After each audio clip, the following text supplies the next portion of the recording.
Weighted for the sound of the hoofs to end, then cut to the right. और Jody जो था उसने इंतजार किया कि जो मिल व्हील है जिस घोड़े पर है उसकी घोड़ों की जो खुर है उससे जो आवाज आती है, जिसे हम कह सकते हैं कि जो घोड़े की टापों की आवाज आती है, जब तक कि वो खत्म ना हो जाए तब तक वो इंतजार करता रहा। और जब वो आवाज आनी बंद हो गई तो उसने रास्ता अपना ले लिया, राइट की तरफ वो मुड़ गया उसको ढूंढने के लिए फान को।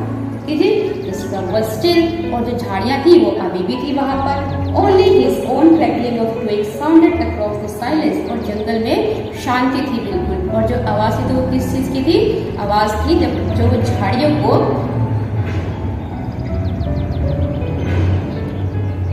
और आवाज जो थी वो किस चीज की थी? सिर्फ आवाज थी जिन झाड़ियों को वो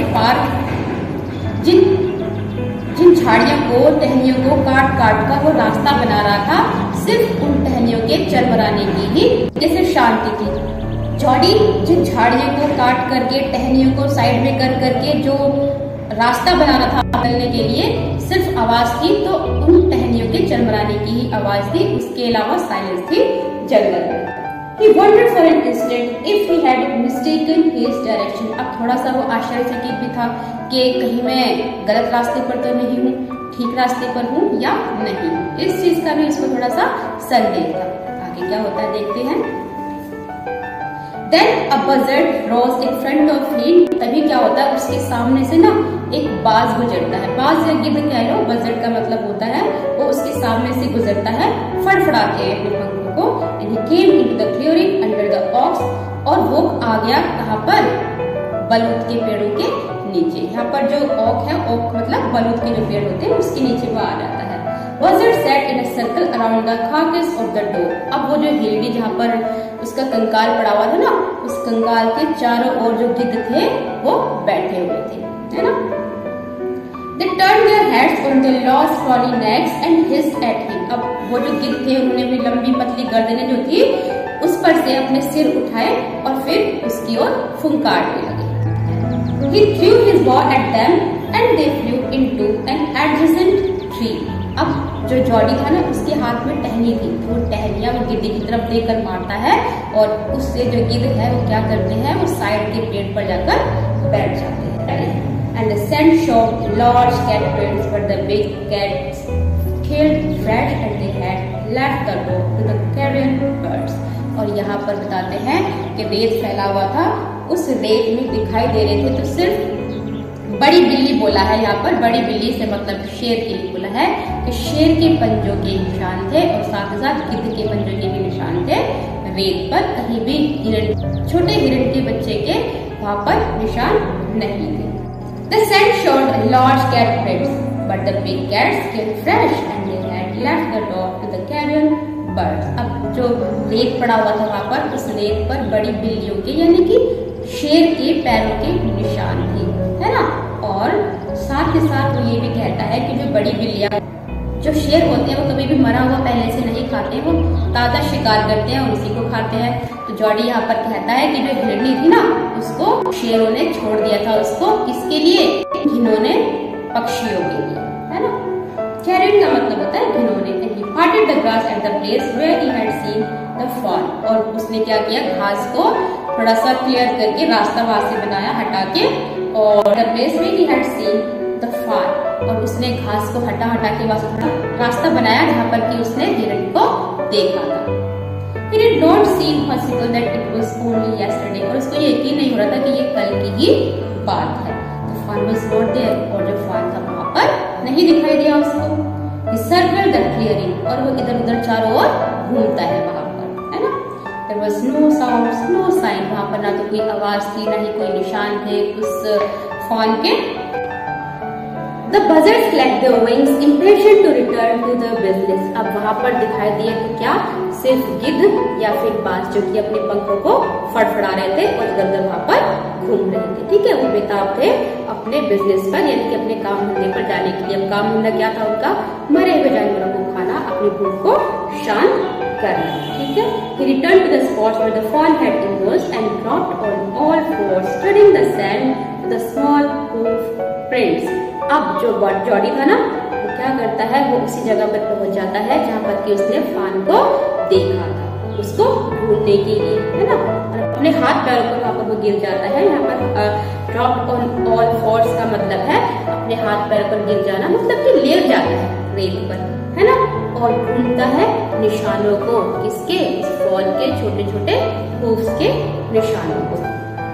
The night's rain had washed away all tracks except those of cats and buzzards. अब वहाँ पर जो रात में बारिश हुई थी उस बारिश के होने से जो सारे के सारे निशान थे वो मिट गए थे, सिवाय बड़ी बिल्लियों की। बड़ी बिल्ली मतलब शेर के पंजों के और बजर्स यानी कि गिद्ध के पंजों के निशान के अलावा वहाँ पर कुछ भी नहीं था रेत में। ठीक है। Movement directly in front of him startled him so that he tumbled backward. अब tumble का मतलब होता है लुढ़कना, startled का मतलब होता है भुचक्का रह जाना। तो आगे की हलचल देखकर जो जॉनी था ना वो आश्चर्यचकित रह जाता है, भुचक्का रह जाता है एकदम, और इतना ज्यादा आश्चर्यचकित हो जाता है कि पीछे की तरफ लुढ़क जाता है। The fawn lifted its face to his. अब वहाँ पर उसको कौन मिलता है, इसकी तलाश में वो आया था फॉन। जो फॉन था उसने जो फॉन था उसने अपना चेहरा उठाया और उसकी तरफ देख रहा था। It turned its head with a wide, और बहुत तेज गति के साथ उसने अपना सिर जो था वो हिलाया जोर से, है ना, wide wandering motion and shook him through with the stare of its liquid eyes. और जो फॉन था ना उसने तेज गति के साथ अपना जो सिर था वो जोर से हिलाया, एक हम कह सकते हैं आश्चर्यजनक गति के साथ, ठीक है, और हिलाया अपने सिर को। और जो उसकी आंखें थी ना, जिन आंखों से वो जॉनी की तरफ देख रहा था वो पानी से भरी हुई थी, आंसुओं से भरी हुई थी। It was quarrying. क्वेरिंग का मतलब होता है धीरे धीरे से हिलना या फिर कपकपाना भी कह सकते हैं। जो फॉन था वो धीरे धीरे से हिल रहा था, कपकपा रहा था। It made no effort to rise और रन, और वो पड़ा हुआ था, उसने ना तो उठने की कोशिश की और ना ही भागने की कोशिश की, है ना। Johnny could not trust himself to move. अब जॉनी जो था वो देखकर बड़ा ही आश्चर्यचकित था, उसको विश्वास नहीं हो रहा था अपने ऊपर कि जो फॉल है वो ना तो उठ पा रहा है ना ही भाग पा रहा है। He whispered, "It's me." और वो धीरे से बुदबुदा के कहता है कि ये मैं हूँ, है ना। किस लिए? ताकि जो फॉल है वो डर कर ना भागे, उसको विश्वास दिलाना था कि ये मैं हूँ, मैं तुम्हें कोई नुकसान नहीं पहुंचाऊंगा। Fawn lifted its nose. अब जो फॉन था उसने अपनी नोज को उठाया और उसकी ओर देखा। सेंटिंग हिम, और उसको सूंघने लगा। He reached out one hand and laid it on the soft neck. तो वो उस तक पहुंचा, अपना हाथ बढ़ाया और उसकी जो गर्दन थी सॉफ्टली उसको टच किया, उस पर हाथ फेरा। The touch made him delirious. Delirious का मतलब होता है उत्तेजित कर देना। और जब उसने फॉन को छुआ ना तो फॉन जो था वो थोड़ा सा उत्तेजित सा हो जाता है।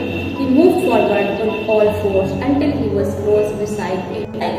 और अपने हाथ और पैर बढ़ाते हुए धीरे धीरे उसने पूरी कोशिश की जब तक कि वो उस हिरण तक ना पहुंचे। He put his arms around its body. और जॉनी ने अपनी जो बाहें थी उस हिरण के चारों ओर, हिरण के बच्चे के चारों ओर डाल दी। A light convulsion passed over it, but it did not stir. एक हल्की सी कपकपी जो थी वो उस हिरण के बच्चे के शरीर में दौड़ गई, एक सिरहन जैसी, लेकिन फिर भी वो हिला नहीं। He struck its sides as gently as though the fawn were a china doll and he might take.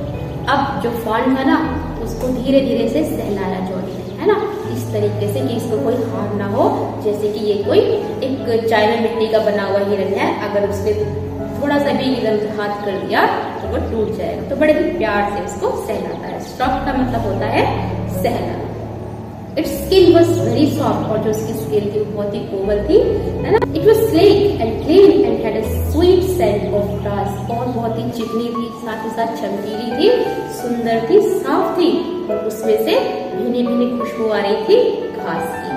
He rose slowly and lifted the fawn from the ground. तो जो जॉनी था वो उठा धीरे से और उसने फान को भी जमीन से उठा लिया। Its legs hung limply. Limply का मतलब होता है निर्जीव, और जो उसकी टांगे थी ना वो ऐसे लटकी हुई थी जैसे कि निर्जीव। They were surprisingly long, और बहुत ही आश्चर्यजनक रूप से वो लंबी थी काफी। And he had to hold the fawn as high as possible under his arm. और जितना ऊंचा वो उठा सकता था फॉन को उतना ऊंचा उसने उठाने की कोशिश की फॉन को। He was afraid that it might kick and beat at sight and smell of its mother. और उसको डर था कि जो फॉन है वो उसको लाते मारेगा या फिर मिमियाएगा और अपनी माँ की गंध को सूंघने की कोशिश करेगा। He skirted the clearing and pushed his way into the thicket. तो उसने झाड़ियों को साफ करते हुए साइड में करते हुए रास्ता बनाया अपने निकलने के लिए। It was difficult to fight through with his burden. और उसके लिए बहुत ही मुश्किल था फॉन के बोझ को उठाकर वहां से गुजरना। The fawn's legs caught in the bushes and he could not lift his own with freedom. और जो फॉन की टांगे थी वो भी झाड़ियों के बीच में उलझ गई थी, साथ ही साथ वो अपने पैरों को भी उठा नहीं पा रहा था, आजादी के साथ चल नहीं पा रहा था क्योंकि झाड़ियां बहुत घनी थी। He tried to shield its face from prickling vines. उसने कोशिश की कांटेदार झाड़ियों से अपने फेस को बचाने की। And its head bobbed with his stride. और लंबे लंबे कदमों से वो चल रहा था, तो जो हिरण था उसका जो सिर था वो ऊपर नीचे हिल रहा था। बॉब का मतलब होता है ऊपर नीचे हिलना। His heart thumped with the marvel of its acceptance of him. और उसका दिल तेज गति से धड़क रहा था उस फॉन को अपनाने के ही एहसास से। He reached the trail and walked as fast as he could until he came to the intersection with the road home. और किसी तरीके से वो किनारे तक पहुंचता है जंगल के और चलता रहता है जब तक कि वो उस सड़क पर ना पहुंचे, जब तक कि वो अपने घर जाने वाली सड़क पर ना पहुंच जाए। He stopped to rest and set the fawn down on its dangling legs. तो वो कुछ देर तक रुकता है वहां पर आराम करने के लिए। And set the fawn down its dangling legs. और उस फॉन को भी छोड़ देता है उसकी लड़खड़ाती हुई टांगों पर खड़े होने के लिए। It wavered on them. It looked at him and pleaded. It wavered on them. और वो भी लड़खड़ाते हुए उसकी तरफ आता है। It looked at him and pleaded. और जो हिरण था वो जॉनी की तरफ देखता है और मिमियाने लगता है। He said, enchanted. बड़ा ही मंत्रमुग्ध होकर कहता है, I will carry you after I get my breath. और जब तक मैं तुम्हें उठाकर ना ले जाऊं तब तक मुझे चैन नहीं मिलेगा, मैं चैन की सांस नहीं लूंगा। He remembered his father saying that a fawn would follow if it had first been carried. और उसको याद आता है कि उसके पिताजी ने उससे कहा था कि अगर तुमने किसी फॉन को गोद में उठाया है तो वो तुम्हारा पीछा करेगा, तुम्हारे पीछे पीछे वो आएगा। He started away slowly and the fawn stared after him. और वो धीरे धीरे करके आगे बढ़ना शुरू कर देता है और उसके पीछे पीछे जो फॉन था वो भी उसको पहले देखता है और फिर उसके पीछे पीछे आता है। He came back to it and stroked it and walked away again. और उसके बाद जॉनी फिर से उसके पास आता है, उसको थपथपाता है, सहलाता है प्यार से। स्ट्रोक का मतलब क्या बताया था? थपथपाना या फिर सहलाना, ठीक है, वो करता है और उससे जो फॉन है वो फिर से उसके पीछे आता है। It took a few wobbling steps forward him and cried piteously. तो वो उसकी तरफ कुछ लड़खड़ाते हुए कदम बढ़ाता है जॉनी की तरफ और फिर मिमियाने लगता है दयनीयता से। piteously का मतलब होता है दयनीयता के साथ। It was willing to follow him. और वो चाह रहा था जॉनी के पीछे पीछे जाना। It belonged to him. वह उसका था। It was his own. वह उसका अपना था। And he was light-headed with his joy. बहुत खुश था वो, है ना, और इतना ज्यादा खुश था कि ठीक से वो सोच भी नहीं पा रहा था। He wanted to fondle it to run. वो उसको पुचकारना चाहता था। fondle का मतलब होता है पुचकारना।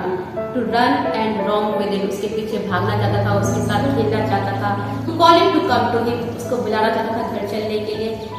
He dared not alarm him. साथ ही साथ जॉनी उसको डराना भी नहीं चाहता था। He could have walked all day and into the night carrying it and watching it follow. अब यहाँ पर जॉनी कहता है कि उसको फॉन से इतना ज्यादा प्यार था कि वो उसको उठाकर या उसको अपने पीछे देखकर